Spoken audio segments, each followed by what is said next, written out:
Well, it says I'm live, so let's roll with it. Hello and welcome, Andy and Jared, Cleveland and beyond. He's Andy Billman. I'm Jared Watson, and this podcast is brought to you by Waiting for Next Year. Check them out, original Cleveland sports reporting right there at waitingfornextyear.com. This is the first time that we're actually streaming live with a service called StreamYard. Hopefully it looks good on your end for anyone who's viewing it as we do this show. And we are just going to pull down the audio and convert it right into a podcast for all you guys, the listeners out there on iTunes, Google Play, Stitcher, and anywhere podcasts are found. Let's jump into it. The Browns really got their asses handed to them by the Patriots in Foxborough. We knew it was going to happen. We didn't know how ugly that game was going to become, but this is becoming such a trend with the Browns. We're going to talk about all the mistakes, what's going on with Freddie Kitchens and the rumors with him, Baker Mayfield getting into it with Tony Grossi. Look, I know on Twitter, Tony Grossi, people go after him all the time, but is it really Tony's fault for asking questions? And does Baker really have to throw those temper tantrums? I get the frustration, but we'll jump into that too. And we're also going to look forward to this game in Denver where hopefully with Broncos dealing with Flacco being out, not that he was having that great of a season as it is, the Browns should come in and win that game at Mile High Stadium. Andy, it's Saturday and I'm still pissed, dude. And I'm getting real tired of this, man. Real tired of this every week, week in and week out. This is what we're dealing with again. Same old Browns. Sometimes, when you break down a game, you get deeper meanings or you get like a lot of variety. This game was easy last Sunday. It was a complete shit show from snap one to the end of the game and everything in between. There was moments where they played okay. There's moments where they did establish a run. There are moments where they did some good things, but honestly, this is not from my 10-year-old son to you and I to anybody out there. This game is pretty easy to break down. What's amazing is I'm not surprised about what happened on Sunday, Jared, from what we were seeing. What is amazing is how we got here from, I'd even say March. It's been an amazing free-for-all, really, since the Titans game. And here we are now again. And it just feels like it's like a 2.0 of just, it really feels like a 2.0 of things of last year, even with Hugh Jackson. It's eerily similar, in my opinion. I don't think it gets talked enough. Yeah, the stars have aligned. Yeah. In the sense that you're looking at the same stupidity, Andy. I mean, just the obnoxiousness, whether it be calling your punt team out to the field and then having them have their take the delay a game or the false start rather, right, to then go back out there on a 4th and 16 at what you're like your own 20, whatever. I mean, it just and then to compound all that, Andy, we're talking about the fact that once these decisions are made and they happen, and then Freddie's got to step in front of the podium and explain himself, you don't even get a straight answer from anyone. They can't even explain their stupidity. Well, I think again, it's a lot like Hugh Jackson, right? It's a lot like Hugh Jackson right now.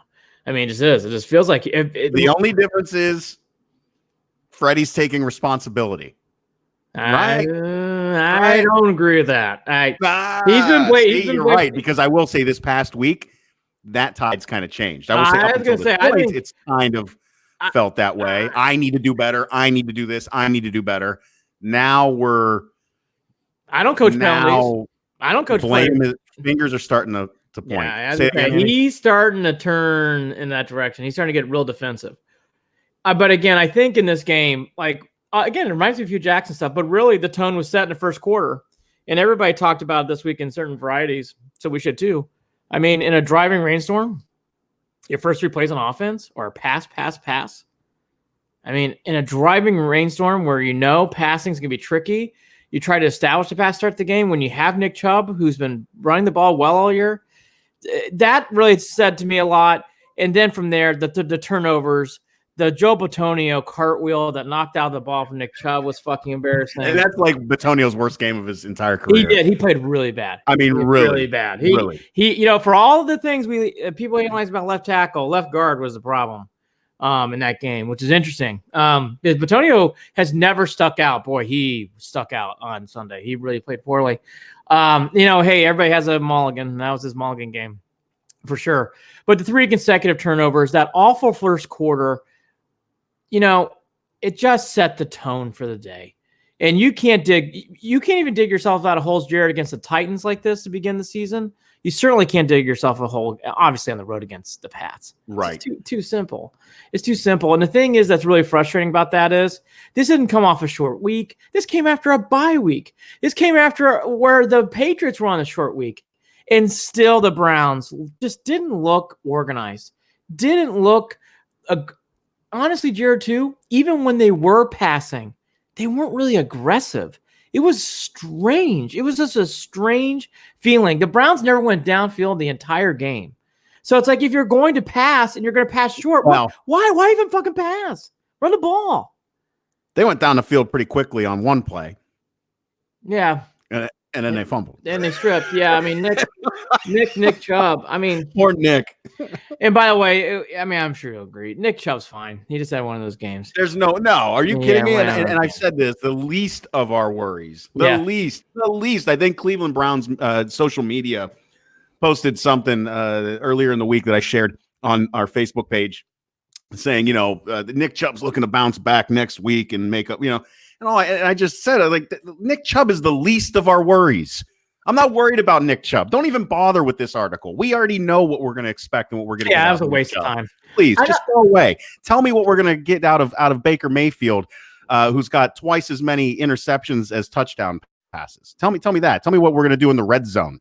3 plays straight. Tell me what Freddie. I mean, here's the other thing. Here's the other obnoxious thing going on. Special teams doesn't look terrible. Kickers make their kicks. Like this is, and we blocked a field goal again. Right. So yeah, I mean, the problems that we thought we were going to have are the opposite of the problems that we actually have. Yeah, this game though was all set by the first quarter. When you're down 17-0, 3 consecutive turnovers on 3 consecutive plays. One was basically a pick six. I mean, it was a fumble, but a fumble six, we'll call it. And then you get the strip fumble, which was devastating. That was such a gut punch when Chubb did that. And then that was Brown's hysteria that we've seen through pick a situation when Mayfield got picked off basically in midair by the defensive end. The second quarter, though, you saw Chubb get established. The game finally settled down a little bit. And then, I want to give props to one gentleman. Denzel Ward looked really good. Denzel Ward looked like the guy who was playing the first 8 games of last year before he got hurt. Mm-hmm. He looked sharp. He was fast. He was on the ball. Denzel Ward, there's not a lot of Browns. He played well. I thought he really, really had a strong game. That he needed that game. That was great to see. So he blocks the field goal, and you can feel in that game, like, all right, maybe the Browns can get back in this game. And then this was the second series of just like, oh man, what the hell happened? 16-yard line, 2:19 left to go. And by the way, this is a team last week who 2 weeks ago, tried to score as many points they could against Seattle instead of taking their time in the red zone. So anyways, they go, I'll give you right here. Chubb, 7 yards, 2-minute warning. Chubb, no gain. And then Mayfield, a pass to Beckham for 4 yards and a first down. So the next time they have a first down, it's 51 seconds. Jared, they lost 1 minute and 20 seconds on 3 plays and went 11 yards. And then they get another first down again. But again, this drive's going so slow. Baker gets sacked. The rest is, is history. Jared, for such a team that's been during the bye week said we're going to be aggressive. We like the courage of Freddie. We like how aggressive this team is. We can't believe how oh my gosh, we're Indiana Jones. They're going to do the opposite of whatever they say they're going to do, Andy. That's what I'm coming to learn. By the way, that's Hugh Jackson type stuff. Yes. That's the kind of stuff you see from Hugh Jackson where it's like, oh, you know what? I'm bipolar. I'm going to go exactly opposite. It's like Freddie loses his mind when the game, as soon as the whistles blow, as soon as the kickoff happens. Freddie loses his mind. I thought that. I know Grossi hit upon it. I know Grossi hit upon it, obviously at Baker, which we'll get to. But I do agree with Grossi. When you watch that unfold the way it did, it just came off as so strange to see how much the Browns were talking about aggression and to see it in the Seattle game. To do something like this where, hey, you do have a final – 17-0. Talk about your miserable fucking holes. Okay. You finally get a chance here to get something back, to get back in the game. Nick Chubb twice. I mean, that's for the beginning of the game. Now we're ready to move the ball down the field a little quicker. I mean, just move the ball just a little faster. And the Browns, it just seems like the Browns are so off kilter. And I thought the beginning of the game and the end of the second quarter really showed its face. All that to be said, okay, you got a chance again in the second half. The Browns have a nice drive, and then you alluded to it, and I'm going to hammer it home. This field goal stuff in the red zone happened again. The red zone for the Browns again was trouble. They only made the red zone once in this game, and they had to kick a field goal. Baker took a bad sack on that drive. Really, really, really caused the field goal to happen. Okay, they get a field goal. And then you get an opportunity to finally, maybe the defense take the baton and say, all right, we're going to get control back in this game. And Jared, I thought this was the one series that doesn't get talked about enough. It's 17-10. You're not feeling so bad anymore. 17-0 seems like a long time ago. Yep. And then it's 3rd and 10. Patriots in that 59-yard screen pass just totally was a backbreaker. And then from there, the Patriots scored in several plays later. And that sequence of plays there, and what bothers you and what I get bothered by, the offense is one thing, and that's everybody's hammering home. Hey, this defense have been sitting on the sidelines for a long time. Rest is not a problem right now on this drive. And Jared, to give up that, and it was such a bad busted play. It's just heartbreaking to see. And that's the kind of stuff, too, that's frustrating. You mentioned it. Special teams not the issue here. But even the defense had a chance in this game to get control of this game and really get some life, and you can feel the momentum coming back. And that 59-yard screen pass really broke its back. I think that play gets forgotten, and it shouldn't be. That was a devastating play in this game. Horrible. The Cleveland Browns beat themselves. It's cliche. It's worn out. It's 20 years of same as it ever was. And I really, really, really, really, really thought that it wouldn't be this way. But if we break down the fact that we're talking about a first-year head coach with a lot of new faces, excuse me, and a lot of young players. Yep. You know, we should have, before the season started, really slowed down and thought about it. I mean, we've talked about it. We knew it was potential, but I think we really thought Freddie had a grasp of this. Yeah.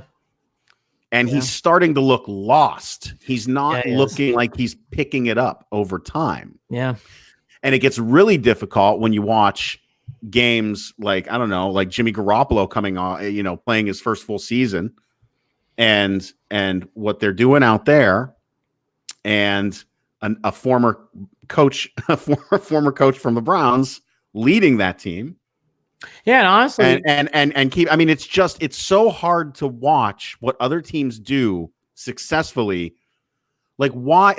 Like Freddie needs to watch those games. Is Freddie watching those games? Who's coaching Freddie? Well, I'll go a step further. I thought Kingsbury's doing a better job than Freddie Kitchens right now. Arizona looks like a better team right now than the Browns. You're right. That's what's alarming. I mean, Jimmy G. You can whatever. No, you're right. But when you see Kingsbury and Murray playing those well as they are right now, Jared, that's alarming. And you watch that game, it's like, I gotta be honest, I laughed at this higher, but if I gotta be truthful right now, the Arizona Cardinals have more of a beaten rhythm right now than the Browns do. It's not good.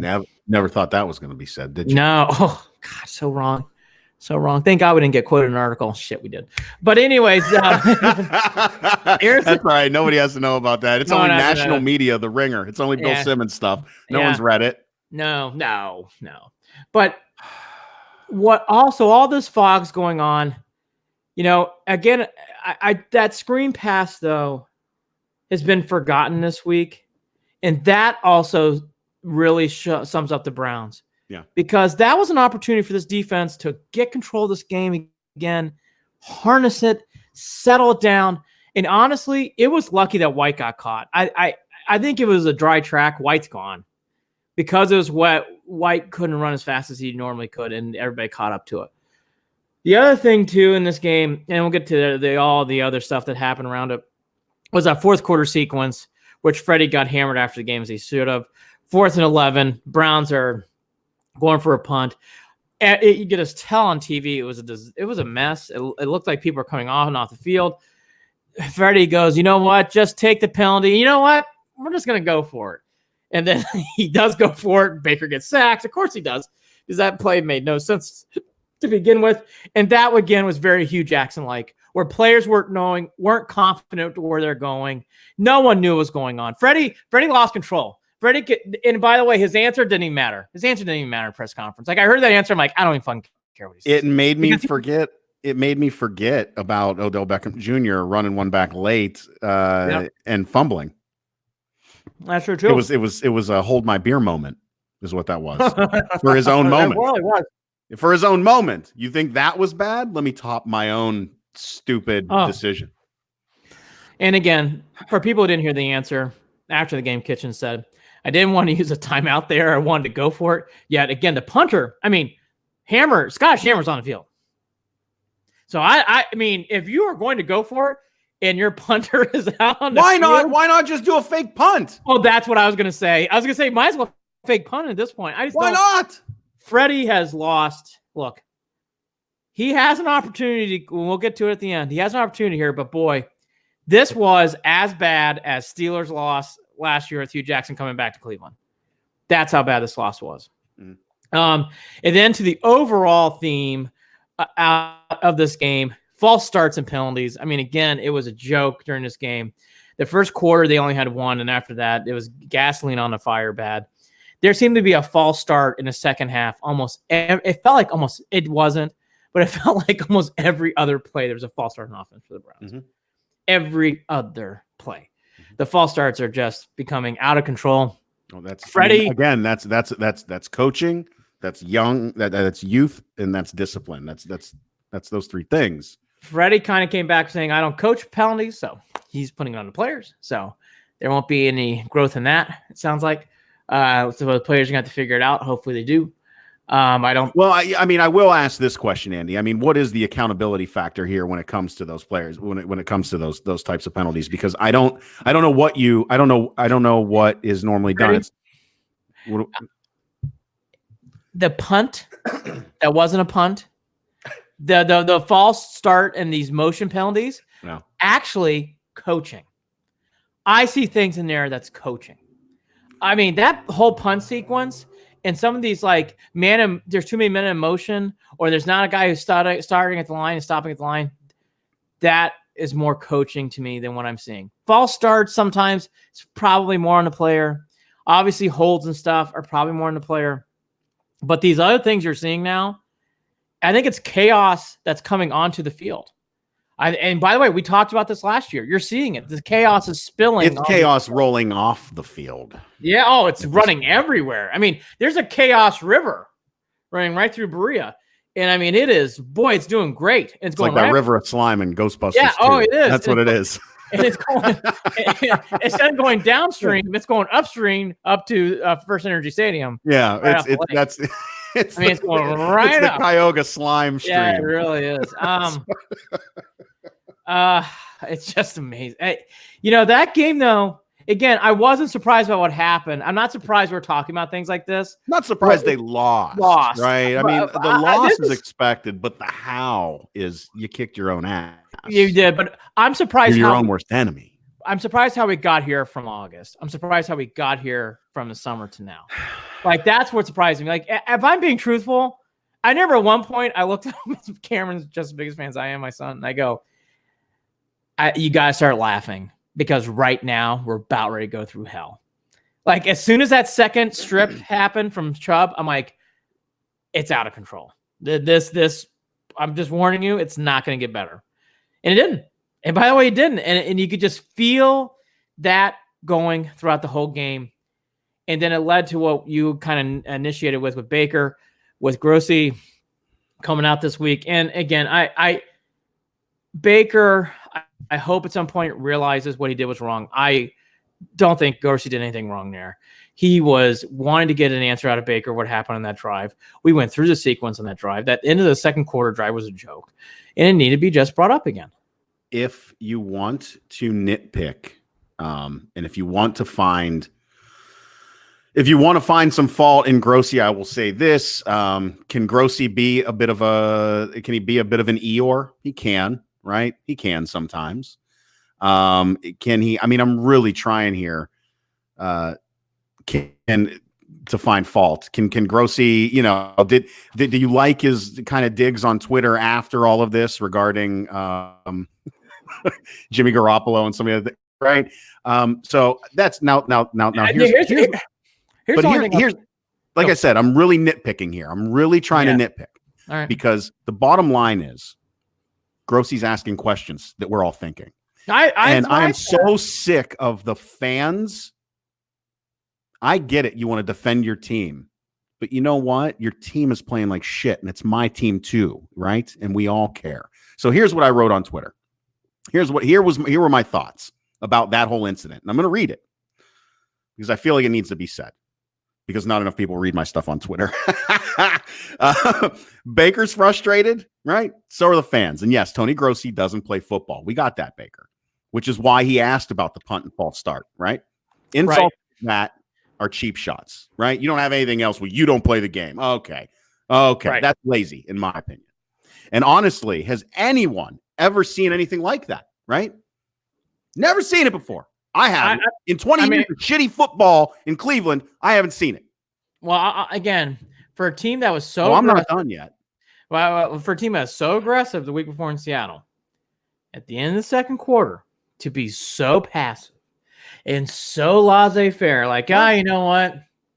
We're just going to go into halftime. It's like, that is not what was talked about in the press conferences. Right. That was talked about after the game. That's the thing, Andy. There's a balance between trying to score 2 touchdowns before the end of a half and at least trying to score 1 touchdown. That's right. It's bipolar. It's bipolar. We find the middle ground here. No fucking medium. I'm not saying go fast. I'm not saying go slow.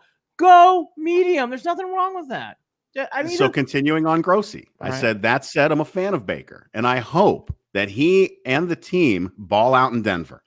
At the same time, 2-5 isn't Tony's fault. 80 penalties with 1 fewer game than the next most penalized team isn't Tony's fault. 12 INTs isn't Tony's fault. You can have all the passion in the world, but if you can't harness it, and we've talked about this, Andy, it comes out like this, through anger and a lack of discipline, and we've all come to see it over and over again in the past 8 weeks.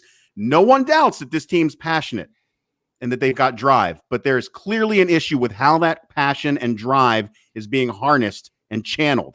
There is a level of mindfulness that is lacking, and it shows. All of that said, there's still a lot of football to play.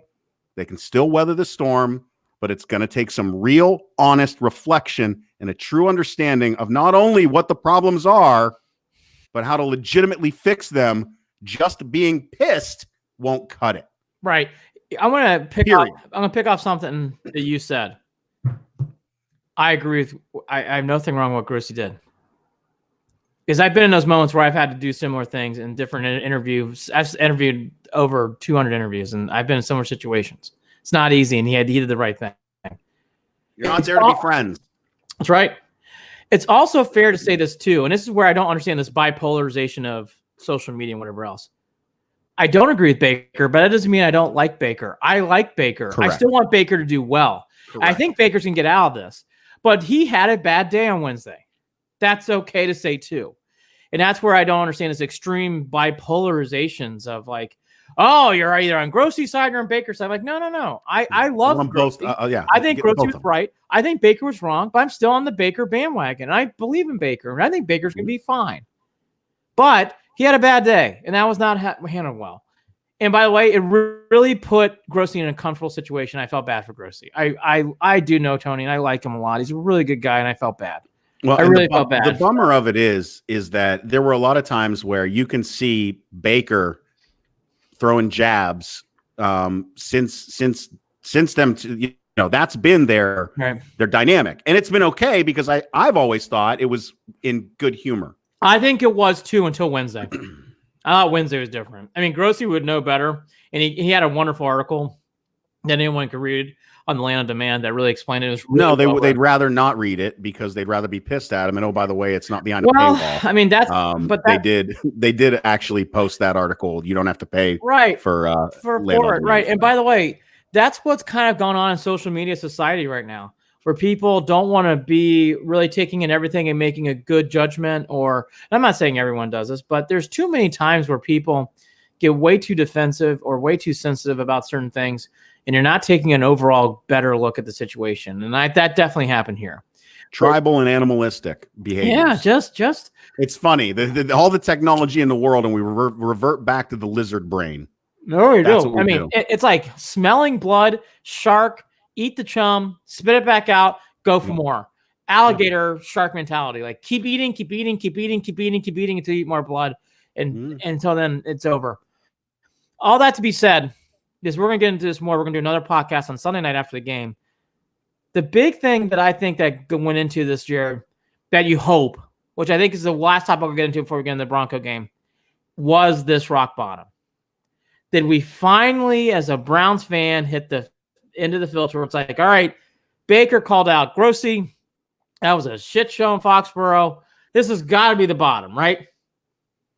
I think it's got to be debated now because the Browns do have a much easier schedule. The Bills and Ravens aside, everybody else has got a losing record, I believe. I had to double check, but I believe that's true. Yeah.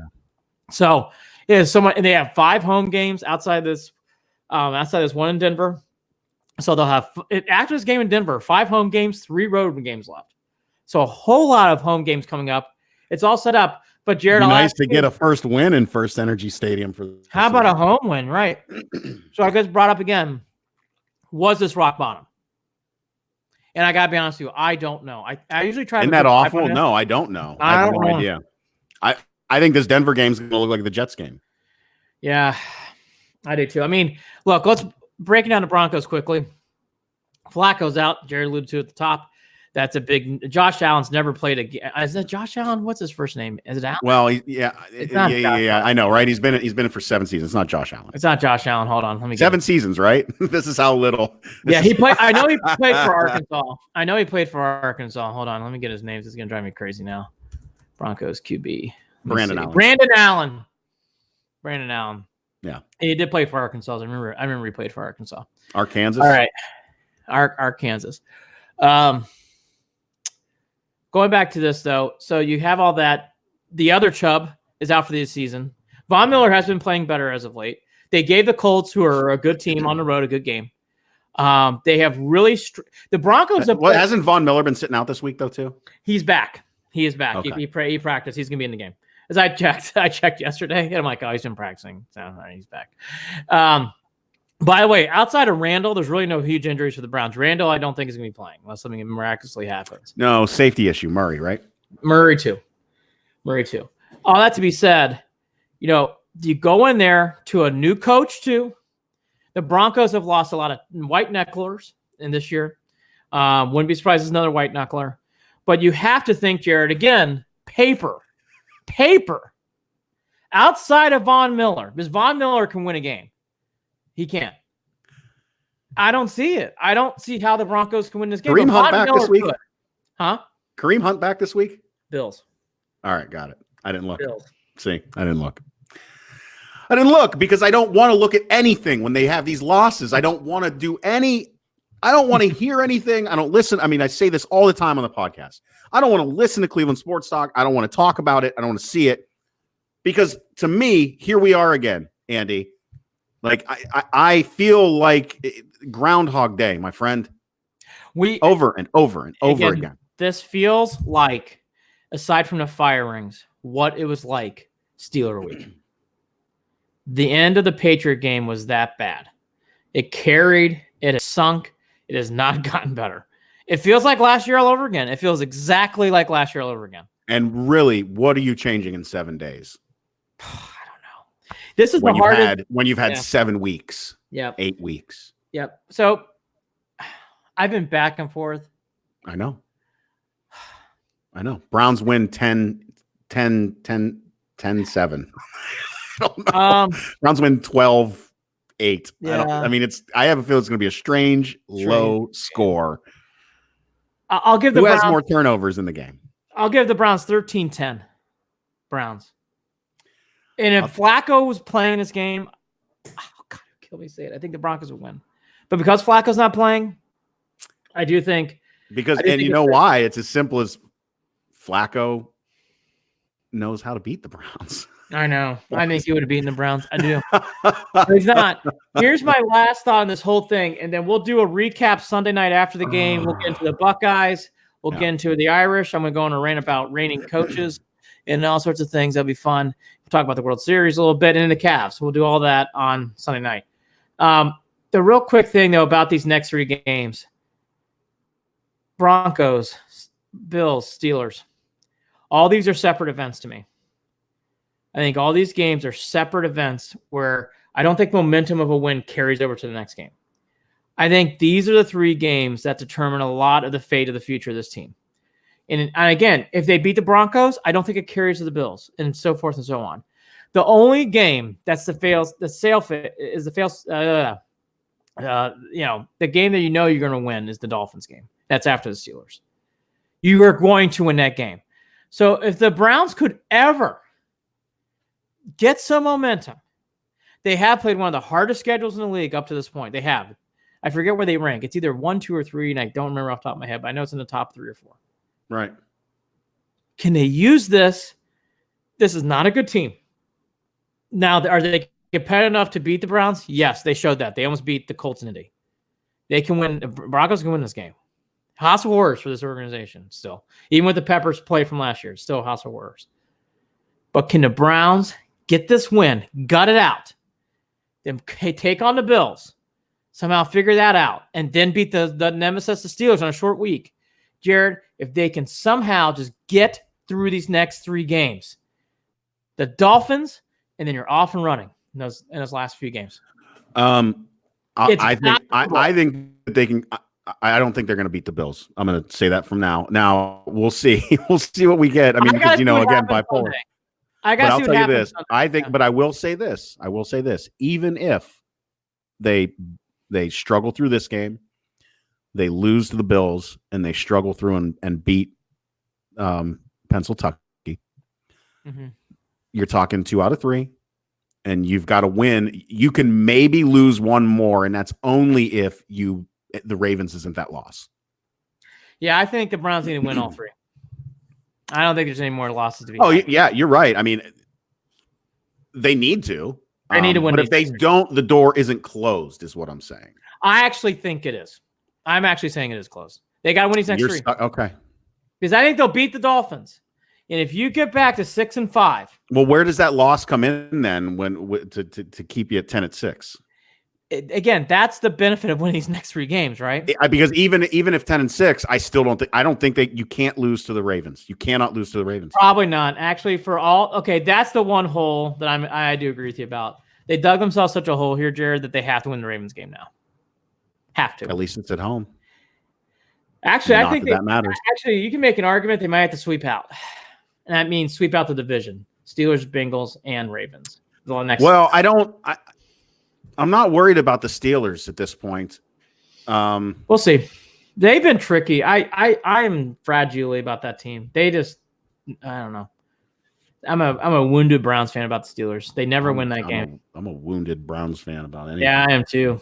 That's why I look forward to Sunday and talk about a little Cavs. That's the one bright spot right now. Yeah, Cavs. Oh, by the way, I'll tell you something else. I'm digging that team right now. I am too. I'm all over it. People will know. I needed something to smile about, even with a rough second quarter yesterday. Whatever. Yeah. I don't care. The other thing is too, which we'll get to on Sunday, is the Lindor trade rumors, which are heating up. Heating up big time. And who's the big evil team in the NBA this season too? I think that's going to hurt. We'll get into that, of course. Clips and Lakers, though. LA might be LA. It could be, but you know what? I'm not going to bother putting the MG in to hate them like I did when it was Miami.